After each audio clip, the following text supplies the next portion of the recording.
ரம் இன்று நாம் பார்த்தது போல முதலில் தேவ சமூகத்தில் சேர வேண்டும். தேவ சமூகத்தில் சேருவதற்கு எது முக்கியம், எது நாடி துடிப்பு என்றால் விசுவாசம் மட்டும்தான் அவர் சொல்வது போல்.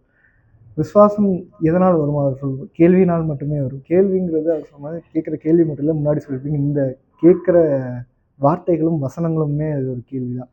அந்த கேள்வினால் மட்டும்தான் நமக்கு விசுவாசமும் வரும். இப்போ அவர் நம்ம கொடுத்த ஆன்மா எபிரேயர் 11:38 வந்து சொன்ன மாதிரி தான் அவர் கொடுத்த ஆன்மா வந்துட்டு இந்த ஆன்மா விசுவாசிச்சா மட்டும்தான் அது அவர் ஏற்றுக்கொள்வார். விசுவாசம் இல்லாத ஆன்மாவை அவர் ஏற்றுக்கொள்ள மாட்டார். விசுவாசம் எதனால் வருது, கேள்வினால் வருது. நம் வேத வசனங்களை உணர்ந்து சும்மா போகிற போக்கில் படிச்சுட்டு போகிறது. நான் முன்னாடி இப்படி தான் படிச்சுட்டு இருந்தேன். போகிற போக்கில் கதை பைபிளுங்கிறது ஒரு கதை. சரி ஓகே, ஜூடஸ் வந்துட்டு போட்டு கொடுத்துருக்காரு, பேதுரு வந்துட்டு அவர் துரோகம் பண்ணியிருக்காரு இப்படின்னு ஒரு ஒரு நாவல் படிக்கிற மாதிரி ஒரு வருஷத்துக்கு முன்னாடி இப்படி படித்தேன்.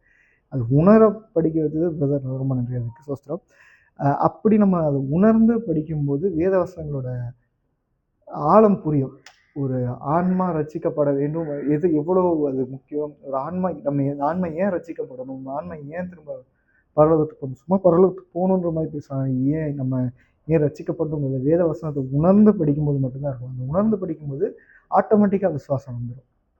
நான் விசுவாசிக்கணும்னு நம்ம படிக்கணும்னா உணர்ந்து படித்தால் அந்த விசுவாசம் வந்துடும். அந்த விசுவாசம் வந்தாலே போதும். அதுக்கடுத்து அதுதான் தெரிஞ்ச ஒரு எண்டுன்னு நினைக்கிறேன். அதுக்கடுத்து நம்ம அது தேடுதலோட முடிவு தான் விசுவாசம். விசுவாசம் வந்தாச்சுன்னா தேடுதல், அதுக்கடுத்து நம்ம விசுவாசம் மட்டும்தான் அதில் நிலையா நிற்கும். ஆமாம்.